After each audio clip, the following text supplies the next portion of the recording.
The desert sun blazed mercilessly over Forward Operating Base Phoenix as Major Sarah Chen stepped out of the air-conditioned briefing room into the scorching heat.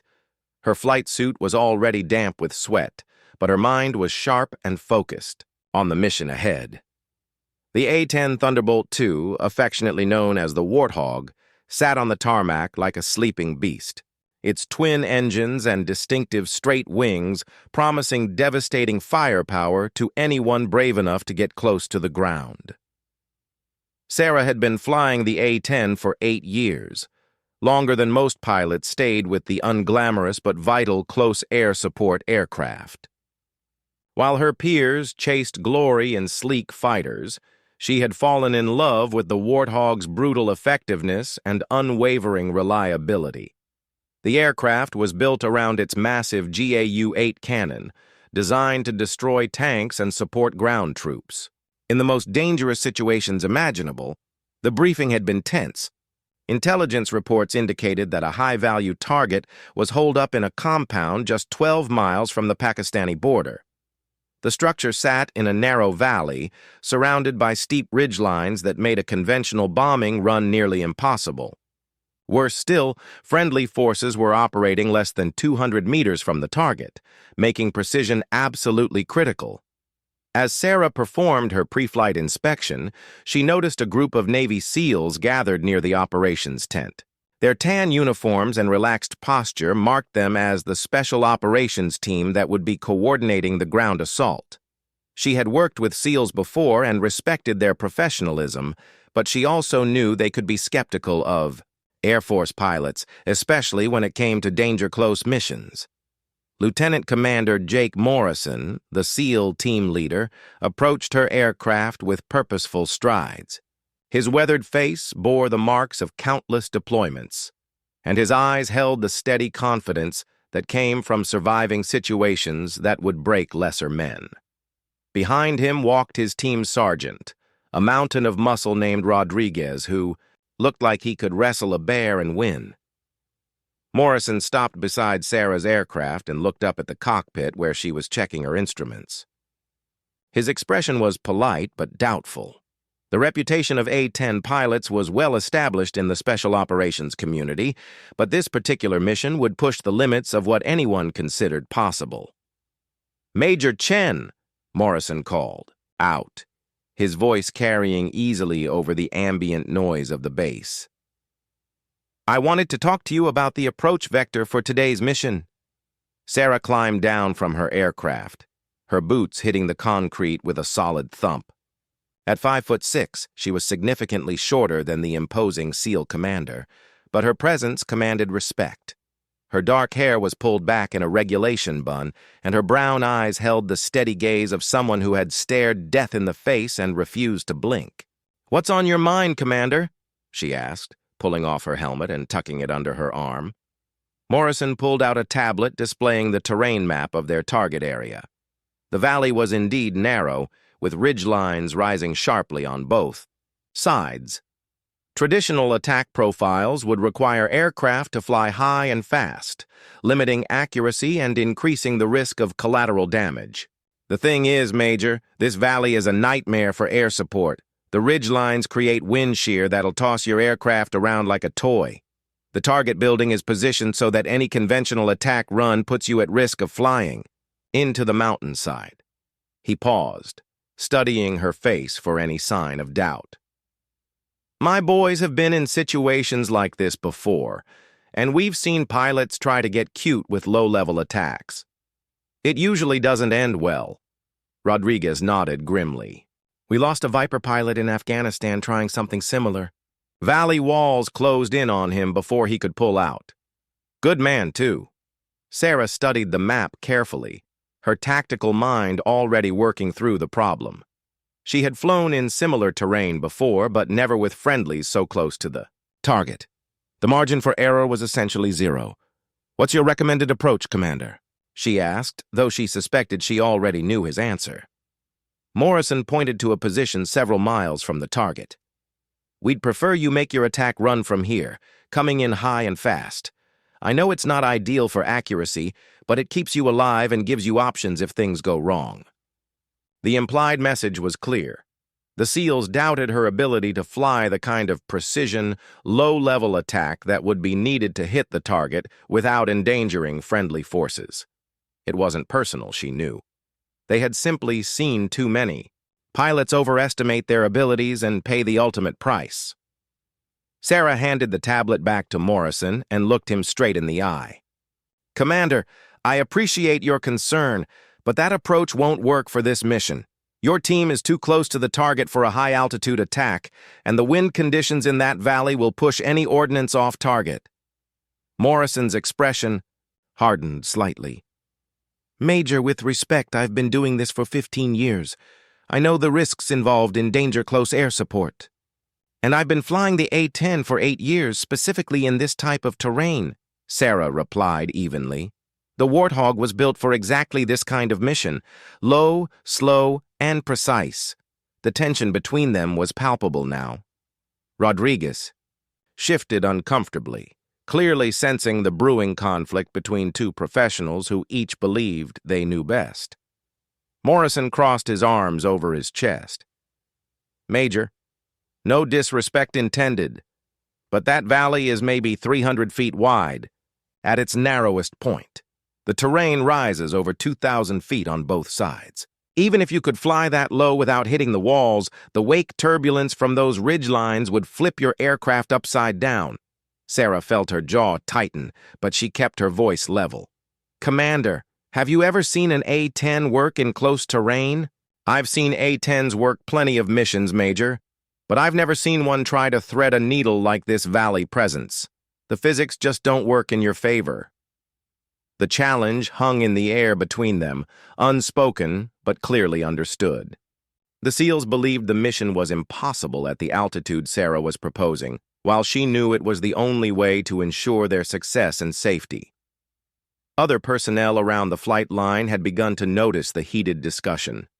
Word traveled fast on a small base, and soon there would be spectators to whatever resolution emerged from this standoff. Sarah took a deep breath, knowing that her next words would define not just this mission, but potentially her entire reputation among the special operations community. The SEAL's skepticism wasn't unusual, but it stung nonetheless. She had proven herself time and again, but it seemed she would have to do so once more. "Commander Morrison," she said quietly, "I'm going to fly that valley at treetop level, and I'm going to put ordnance exactly where you need it without scratching a single one of your boys. The only question is whether you're going to trust me to do my job." The silence that followed Sarah's declaration stretched uncomfortably across the tarmac. Morrison studied her face, searching for any hint of bravado or false confidence. What he saw instead was the quiet determination of a professional who had made a calculated decision based on years of experience and training. Rodriguez broke the silence first. "Ma'am, not to question your abilities, but that valley has some serious downdrafts. We've seen helicopters get bounced around in there like ping-pong balls." Sarah nodded respectfully. "Sergeant Rodriguez, helicopters have different flight characteristics than fixed-wing aircraft. The A-10 might look ungainly, but she's incredibly stable in low-level flight. Those straight wings and heavy engines give her advantages that rotorcraft don't have." Morrison remained skeptical, but something in Sarah's tone made him reconsider his position. He had learned over the years to trust professionals who spoke with quiet confidence rather than loud bluster. Still, the tactical situation remained unchanged. "Major, walk me through your proposed approach," he said, pulling the tablet back out. "Show me how you plan to make this work." Sarah moved closer to the screen, her finger tracing a path that made Morrison's eyebrows rise. Instead of the conventional approach from the south, she planned to enter the valley from the northwest, following the natural contours of the terrain. "The key is understanding the wind patterns," she explained. "These ridge lines create predictable air currents. Instead of fighting them, I'll use them to my advantage. The northwest approach puts me in line with the prevailing wind, reducing turbulence significantly." Her finger continued along the proposed flight path. "I'll enter the valley at approximately 50 feet above ground level, using the terrain. masking to avoid enemy detection until the last possible moment. The A-10's titanium bathtub around the cockpit means I can absorb small arms fire if necessary. Morrison studied the route more carefully. It was unconventional, certainly, but it showed a deep understanding of both aircraft capabilities and terrain analysis. What about your escape route? That valley has only two ways out, and both involve climbing over those ridgelines. That's where the A-10's power-to-weight ratio becomes crucial, Sarah replied. Unlike faster aircraft that rely on speed for energy, the Warthog can climb almost vertically if needed. I'll use the momentum from the attack run to pull up and over the eastern ridgeline before anyone can get a solid lock on me. Rodriguez looked at the map again, his tactical mind working through the possibilities. Ma'am, what about the collateral damage issue? Our boys are going to be less than 200 meters from that building when you make your run.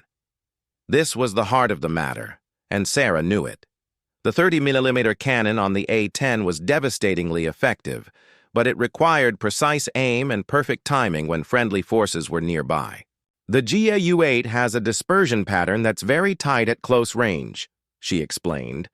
From 50 feet altitude, firing at a steep angle, I can put rounds exactly where they need to go without overpenetration.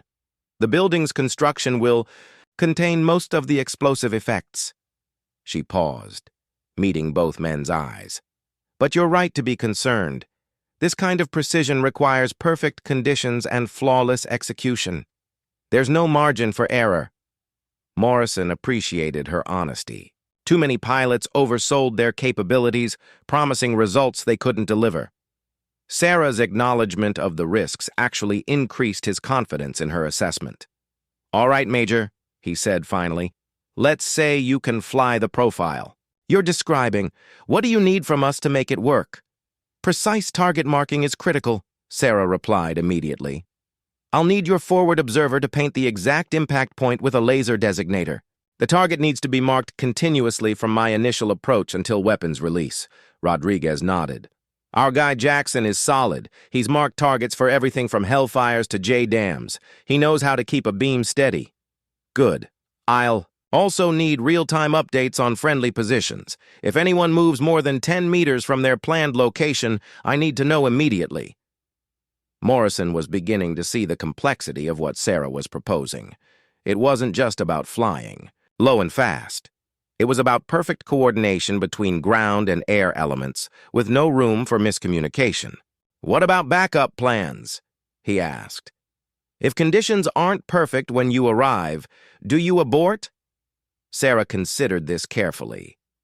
If the laser designation is intermittent, if friendly forces are out of position, or if weather conditions create excessive turbulence, then yes, I'll abort and we'll have to find another solution. But if conditions are as briefed, I can make this shot. The three of them stood in the desert heat, each lost in their own thoughts about the mission ahead. Around them, the base continued its normal operations, but this conversation would determine the success or failure of a complex operation that had been weeks in the planning. Morrison made his decision. Major Chen, against my better judgment, I'm going to trust your assessment. My team will be in position at 0730 hours. The target will be marked beginning at 0745. You'll have a 5-minute window to make your attack before we have to pull back. Sarah felt a mixture of relief and increased pressure. The SEALs were trusting her with the lives of their teammates, based on nothing more than her word and professional reputation. It was both an honor and a tremendous responsibility. I won't let you down, Commander, she said simply. As Morrison and Rodriguez walked away to brief their team, Sarah turned back to her aircraft. The pre-flight inspection took on new significance now. Every system had to be perfect, every component functioning flawlessly. She ran her hands along the aircraft's surfaces, checking for anything that might affect performance at the extreme altitudes she planned to fly. Chief Master Sergeant Williams, her crew chief, approached with a concerned expression. Major, I couldn't help but overhear some of that conversation. Are you really planning to fly nap of the earth through that valley? Williams had been maintaining A-10s for 20 years and had seen pilots attempt foolish things before.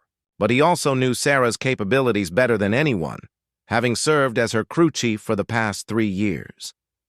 "Chief, I need this aircraft to be absolutely perfect," Sarah replied.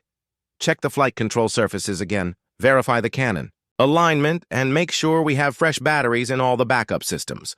Williams nodded, understanding the gravity of the situation. "Yes, ma'am.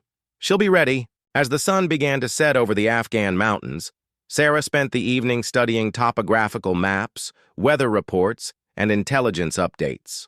The mission parameters were locked in, but she continued to refine her mental picture of the approach, looking for any detail that might give her an edge or reveal a hidden danger. The weight of expectation pressed down on her shoulders. Tomorrow, she would either prove that precision low-level attack was possible in seemingly impossible terrain, or she would validate the SEAL's skepticism in the most public way possible. There would be no middle ground, no partial success to point to later.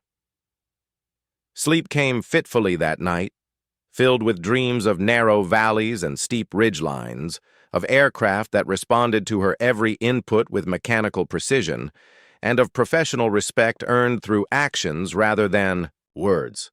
Dawn came early to Forward Operating Base Phoenix, painting the Afghan mountains in shades of gold and orange that would have been beautiful under different circumstances.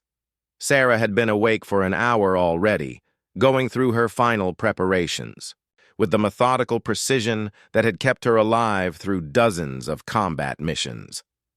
The weather briefing was cautiously optimistic. Winds were light and steady from the northwest, exactly what she needed for her unconventional approach. Visibility was unlimited, and the meteorologist confirmed that the valley's notorious afternoon thermal updrafts wouldn't begin for several hours.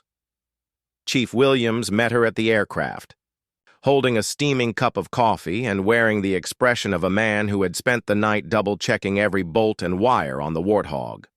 His inspection had been even more thorough than usual, knowing that his pilot would be pushing the aircraft to its operational limits. "She's ready, Major," he said simply. "Engines are running smooth, all systems check out green, and I personally aligned the cannon this morning. You've got full ammunition load and enough fuel for extended loiter time if needed." Sarah accepted the coffee gratefully and took a long sip before beginning her own pre-flight inspection. The ritual was comforting in its familiarity, even though today's mission was anything but routine. She ran her hands along the aircraft's titanium skin, checking for any damage or loose panels that might affect aerodynamics at low altitude. The A-10's ungainly appearance belied its capabilities. Twin engines mounted high on the fuselage kept them away from ground debris, while the straight wings provided exceptional lift at low speeds. The aircraft had been designed specifically for the kind of mission Sarah was about to attempt, though few pilots pushed it to these extremes. As she completed her walk-around inspection, Morrison appeared at the edge of the flight line. He carried his gear with the easy confidence of a professional warrior, but Sarah could see the tension in his shoulders. His team would be depending on her precision and skill in just a few hours. "Morning, Major," he called out.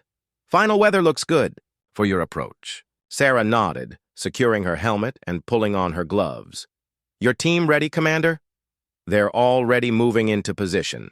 Jackson has the target laser, and Rodriguez will be coordinating with you directly on the ground frequency." Morrison paused, studying her face. "Major, I'll be honest with you.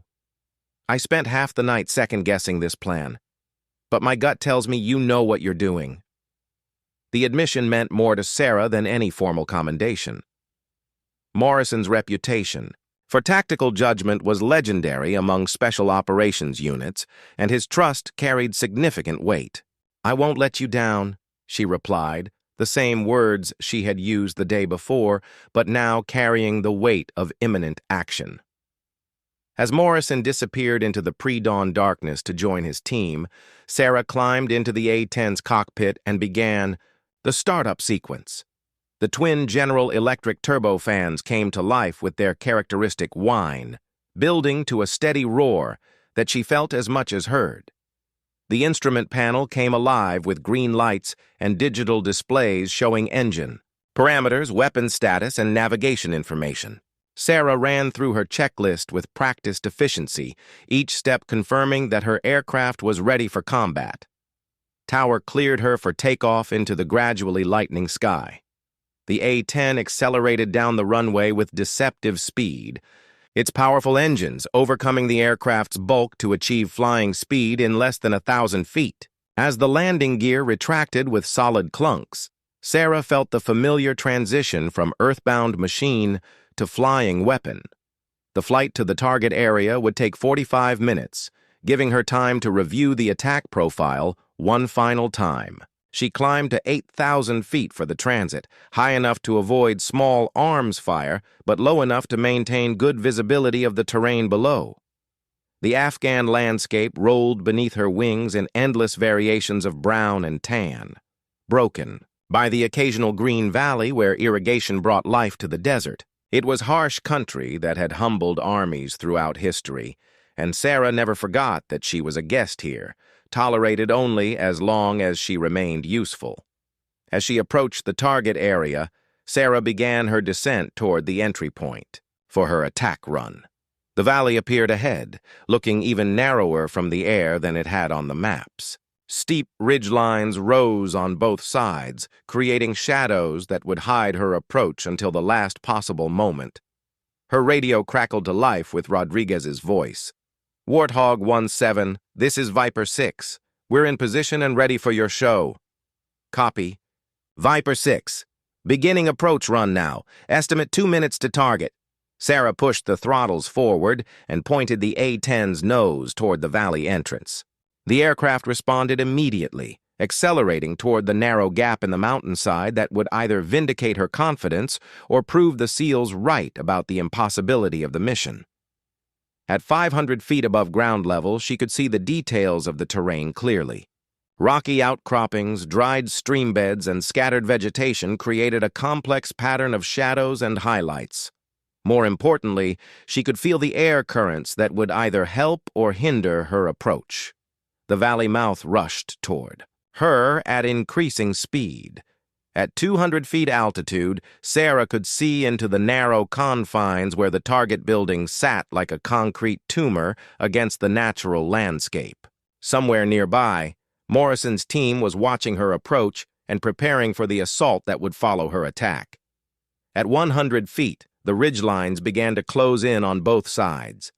The sensation was like flying into a canyon, with rock walls rising higher than her wingtips. The A-10's engines echoed off the stone surfaces, creating a thunderous roar that would announce her arrival to anyone in the valley. 50 feet above the ground, Sarah was committed. There was no turning back now, no second-guessing her calculations, or reconsidering the wisdom of threading this particular needle. The target building appeared ahead, marked by the steady beam of Jackson's laser designator painting a bright spot on the concrete wall. The crosshairs in her heads-up display settled onto the target as Sarah made final corrections to her flight path. Everything had to be perfect now. The margin for error had shrunk to 0, and the lives of Morrison's team depended on her ability to place 30mm rounds exactly where they belonged. Her finger moved to the trigger of the GAU-8 cannon as the range closed rapidly. In seconds, she would either prove that precision low-level attack was possible in impossible terrain, or she would join the ranks of pilots who had attempted too much and paid the ultimate price. The moment of truth was at hand. Time seemed to slow as Sarah lined up her shot, the target building growing larger in her windscreen with each passing second. The laser designation from Jackson remained rock steady, painting the exact impact point on the structure's reinforced wall. Every instinct she had developed over 8 years of flying combat missions focused on this single moment. The ridge lines on either side of the valley seemed close enough to touch, their rocky surfaces flashing past her wingtips in a blur of tan and gray stone.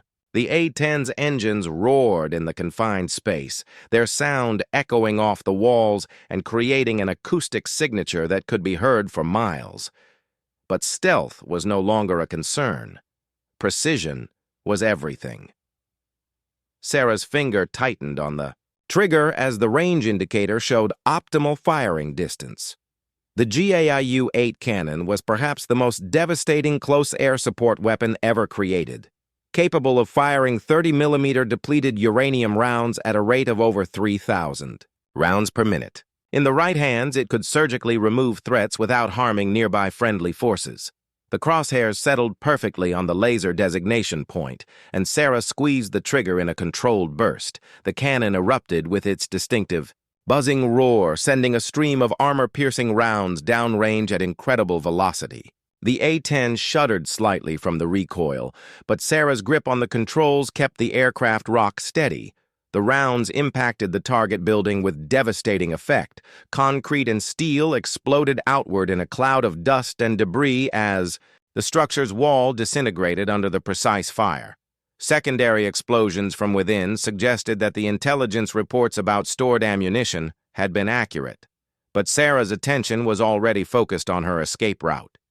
The eastern ridgeline loomed ahead, rising over 2,000 feet above the valley floor.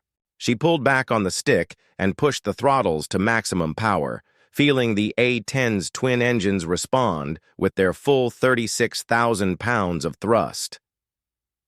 The aircraft climbed at an angle that would have been impossible for most fighters. Its straight wings and powerful engines, designed specifically for this kind of low-altitude maneuvering. The ridgeline rushed toward her, but Sarah had calculated the escape trajectory perfectly. The A-10 cleared the rocky summit with less than 50 feet to spare, emerging into clear air above the surrounding terrain. "Viper 6, Warthog 17, Sarah transmitted, her voice steady despite the adrenaline coursing through her system. "Target destroyed. I'm clear of the engagement area." Rodriguez's voice came back immediately, filled with professional admiration. "Warthog 17, that was textbook perfect. Target is completely neutralized, and we're moving in to secure the site." As Sarah climbed to a safer altitude, she allowed herself a moment of satisfaction. The mission had gone exactly as planned, proving that precision low-level attack was indeed possible in terrain that most pilots would consider prohibitive. The SEALs had trusted her assessment, and she had delivered exactly what she promised. Morrison's voice joined the radio conversation as his team moved through the destroyed building. "Warthog 17, this is Viper 1. Outstanding work, Major. I've never seen precision like that in close quarters." The praise from the SEAL commander meant more to Sarah than any medal or commendation. Morrison's reputation for tactical excellence was well known throughout the special operations community, and his respect was not easily earned. As she established a holding pattern above the valley, Sarah watched through her targeting pod as Morrison's team methodically cleared the target site. The building had been completely destroyed, its reinforced walls no match for the A-10's devastating cannon. More importantly, there was no sign of collateral damage to the surrounding area.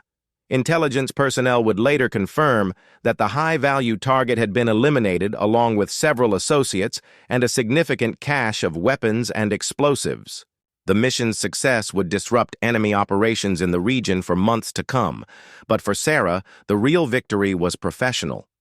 She had proven that the A-10 could operate effectively in terrain that conventional wisdom said was impossible. The combination of pilot skill, aircraft capability, and tactical innovation had overcome seemingly insurmountable obstacles. Jackson's voice crackled over the radio from his forward observer position. "Warthog 17, I've been painting targets for 6 years, and I've never seen anyone hold a gun run that steady in terrain like this. That was some serious flying, ma'am." The compliment from the experienced sergeant carried special weight.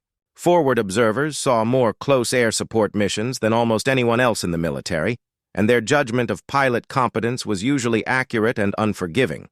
As the ground team completed their mission and began their extraction, Sarah provided overhead cover.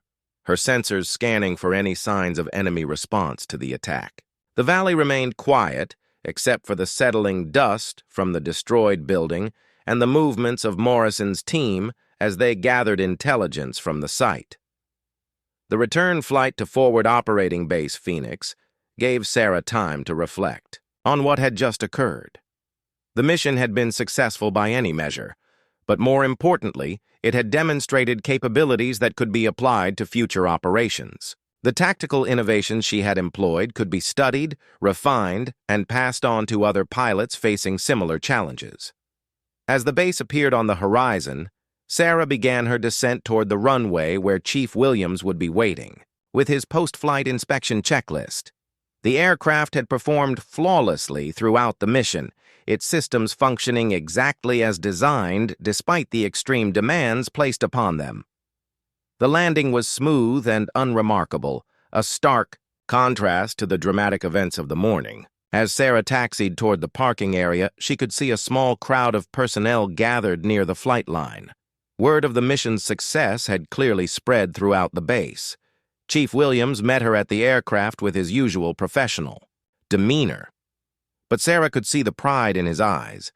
His meticulous maintenance and preparation had contributed directly to the mission's success, and he knew it. "How did she handle, Major?" he asked as Sarah shut down the engines. "Like a dream. Chief, your preparation made all the difference." As Sarah climbed down from the cockpit, she was surprised to see Morrison and Rodriguez walking across the tarmac toward her aircraft. The SEAL team had returned to base ahead of schedule, their mission completed with unexpected efficiency. Morrison's expression was one of professional respect mixed with something approaching awe. He had witnessed precision flying that challenged everything he thought he knew about close air support capabilities. "Major Chen," he said as he approached, "I owe you an apology. Yesterday I doubted whether this mission could be flown as you described it. Today you proved me wrong in the most convincing way possible." The acknowledgement meant everything to Sarah.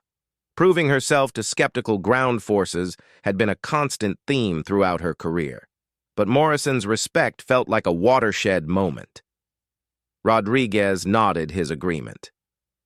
"Ma'am, I've worked with a lot of pilots over the years, but I've never seen anyone thread a needle like you did today. That was some of the finest flying I've ever witnessed." As the small group stood in the desert heat, discussing the mission's details and implications, Sarah realized that something fundamental had shifted. The SEALs who had questioned her capabilities 24 hours earlier now spoke of her with the kind of respect usually reserved for legends. Word of Sarah's impossible flight through the valley spread across Forward Operating Base Phoenix, faster than wildfire in dry grass.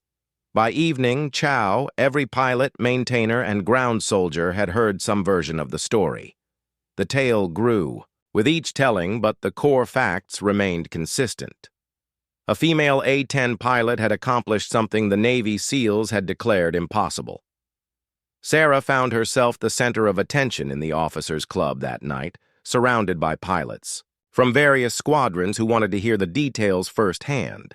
She recounted the mission modestly, focusing on the technical aspects rather than the dramatic elements that had already become legend around the base.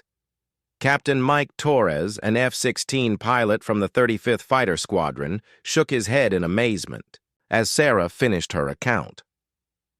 "Major, I've flown some tight valleys in my Viper, but what you described sounds like something out of a video game. The margins you were working with shouldn't be physically possible." Lieutenant Colonel James Parker, the base's deputy operations officer, had been listening quietly from the bar. His 20 years of flying experience included combat tours in Iraq, Afghanistan, and Syria, giving him perspective on what constituted exceptional airmanship. "Sarah," he said, using her first name to emphasize his sincerity, "I've been flying military aircraft for 2 decades, and I can count on one hand the number of pilots I've seen who could have executed that mission profile. What you did today will be talked about in pilot training classes for years to come." The praise was gratifying, but Sarah remained focused on the professional implications of her success. The tactical innovation she had demonstrated could be applied to similar situations throughout the theater of operations. Narrow valleys, urban, canyons, and other restrictive terrain features were common challenges in asymmetric warfare. Chief Williams approached their table carrying a beer and wearing the satisfied expression of a maintainer whose aircraft had performed flawlessly under extreme conditions. His presence added credibility to Sarah's account, since crew chiefs were notoriously honest about both pilot capabilities and aircraft performance. "Major," he said, pulling up a chair, "I've been maintaining A-10 since before some of these young pilots were born. I've seen the Warthog do amazing things, but today's mission pushed the envelope further than I thought possible." Rodriguez appeared at the club entrance, still wearing his combat gear but with a broad grin on his weathered face. The tough SEAL, Sergeant, had clearly come looking for Sarah, and his arrival caused a stir among the assembled Air Force personnel. "Major Chen," he called out across the room, "my team owes you a drink. Hell, we owe you several drinks." The SEAL's public endorsement carried tremendous weight on a joint operations base. Special operations forces were notoriously selective about which aviators they trusted with their lives, and Rodriguez's obvious enthusiasm spoke volumes about Sarah's performance. As the evening wore on, Sarah found herself engaged in increasingly detailed discussions about low-level flight tactics, terrain analysis, and the capabilities of the A-10 platform. Her fellow pilots asked probing questions about control inputs, engine management, and situational awareness during the valley penetration. Major Lisa Davidson, one of the few other female pilots on the base, pulled Sarah aside during a lull in the conversation. Davidson flew C-130 transport missions and had faced her own challenges in gaining acceptance from male-dominated units. "Sarah, you know what you've done here goes beyond just one successful mission," she said quietly. "You've proven something that needed proving, and not just about flying capabilities." Sarah understood the implication. Her success would influence how female pilots were perceived throughout the Air Force, particularly in combat roles where physical demands and split-second decision-making were paramount. The weight of representation was something she had carried. Throughout her career, Commander Morrison made his appearance at the club near closing time, having spent the afternoon debriefing with intelligence officers and preparing mission reports. His presence drew immediate attention from everyone present, and the room fell silent as he approached Sarah's table. "Major Chen," he said formally, but with genuine warmth in his voice, "I wanted to personally thank you for your exceptional performance today. Your precision and professionalism enabled my team to complete our mission with 0 casualties and maximum effectiveness." He paused, looking around the room at the assembled aviators. "I've worked with Air Force pilots from every fighter and attack squadron in this theater. Major Chen's performance today ranks among the finest examples of airmanship I've ever witnessed."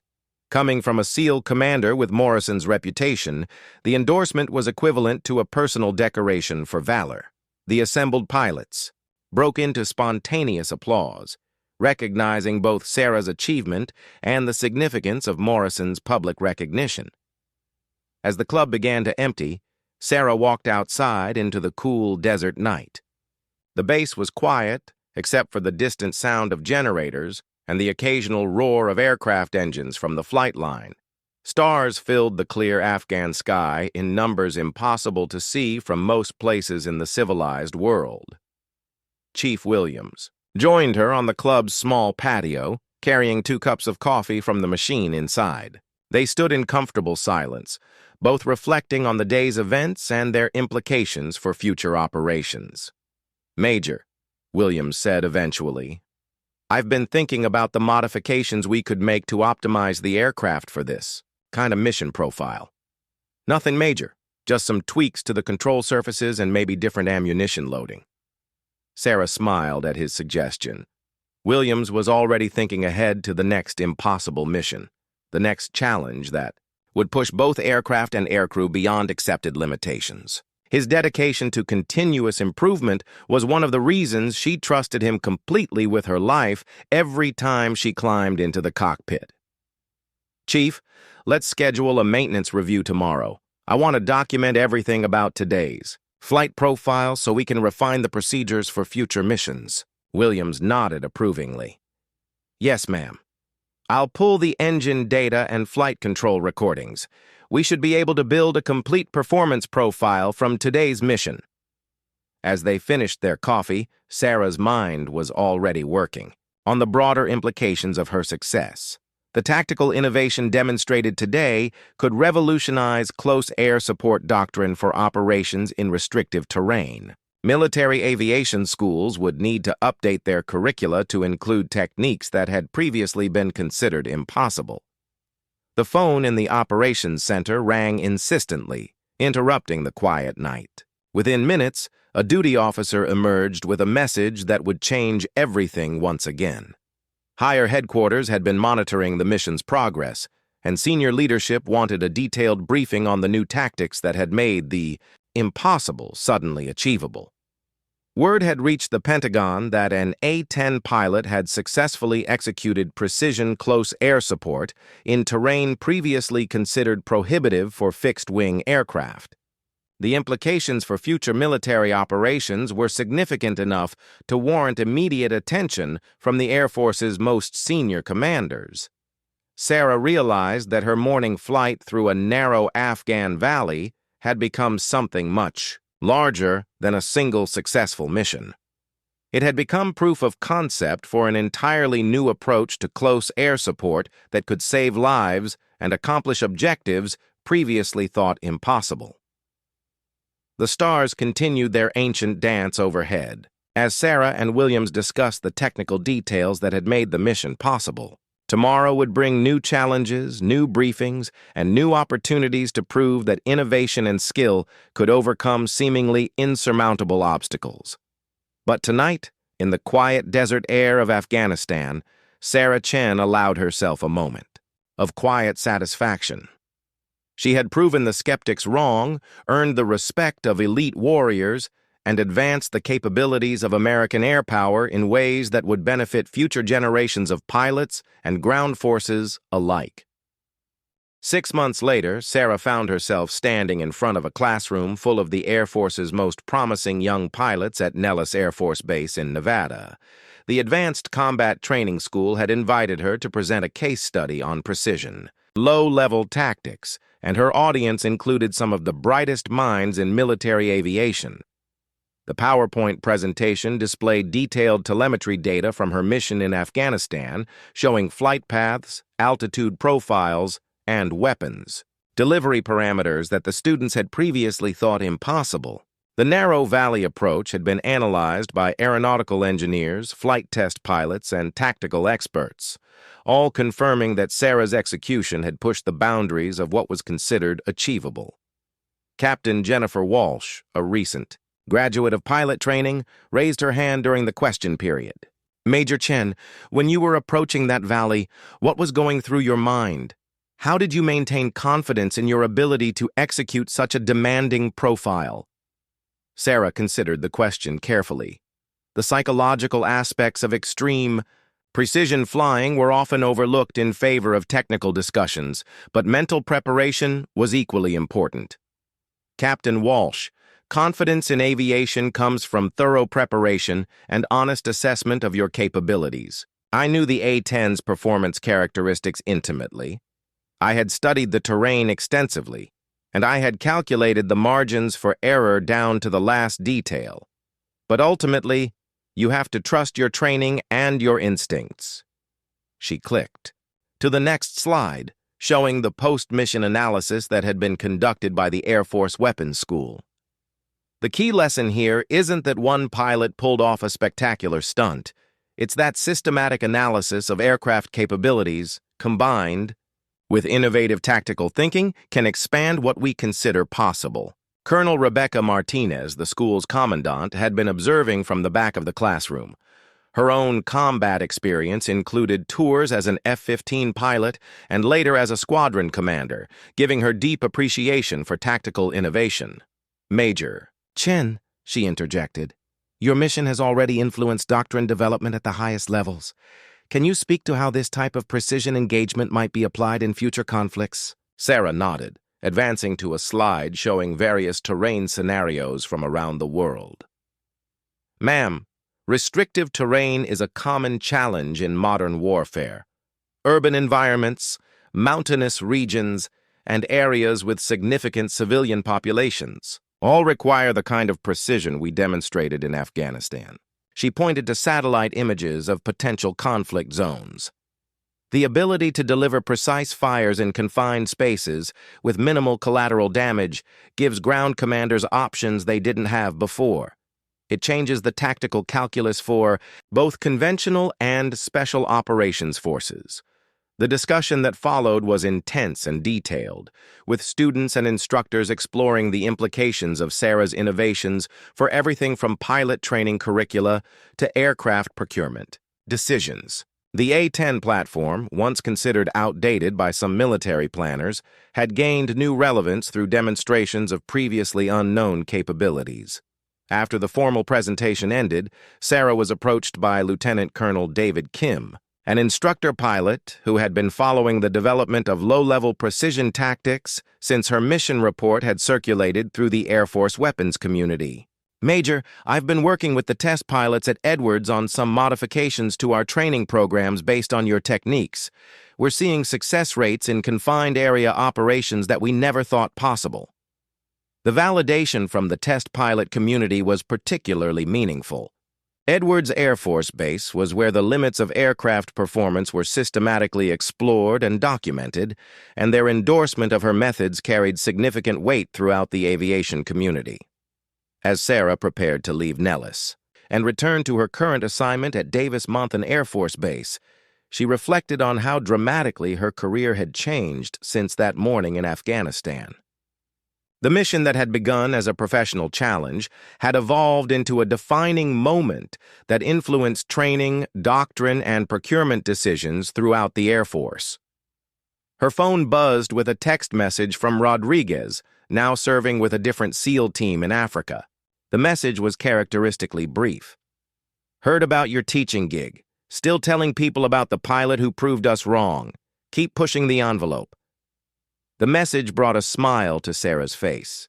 The respect she had earned from the special operations community continued to open doors and create opportunities for collaboration between air and ground forces. Joint training exercises now regularly included scenarios based on her Valley penetration mission.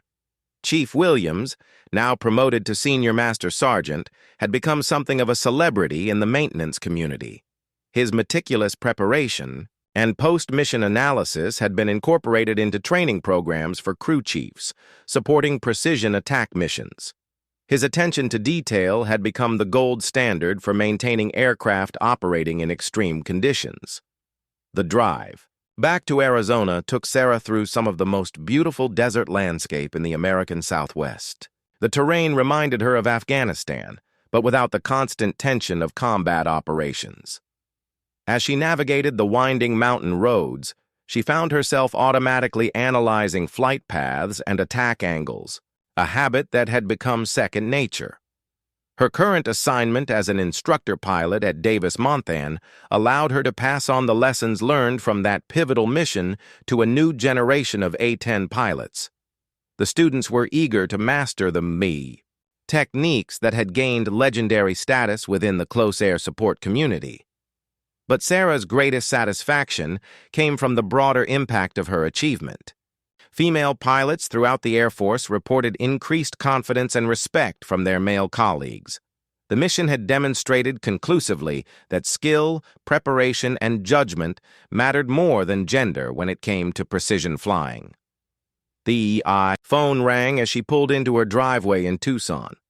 Morrison's name appeared on the caller ID, and she answered with genuine pleasure at hearing from her old colleague.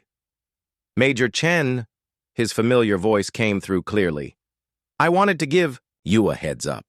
My current team is facing a situation that sounds remarkably similar to what we dealt with in Afghanistan.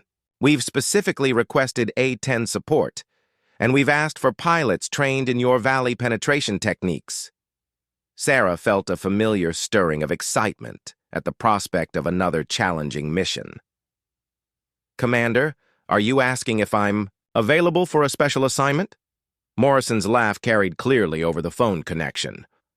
Major, after what you proved in that valley, you're at the top of every special operations unit's wish list. When can you be ready to deploy?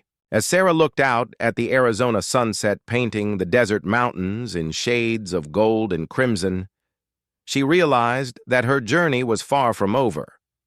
The mission that had begun as a professional challenge had become a catalyst for change throughout the military aviation community. Tomorrow would bring new challenges, new opportunities to prove that innovation and skill could overcome seemingly impossible obstacles. But tonight, Sarah Chen allowed herself a moment of quiet pride in how far she had come since that morning when the SEALs had claimed no one could fly that low. She had proven them wrong in the most convincing way possible, and in doing so, had changed what everyone believed was achievable in the deadly serious business of precision warfare.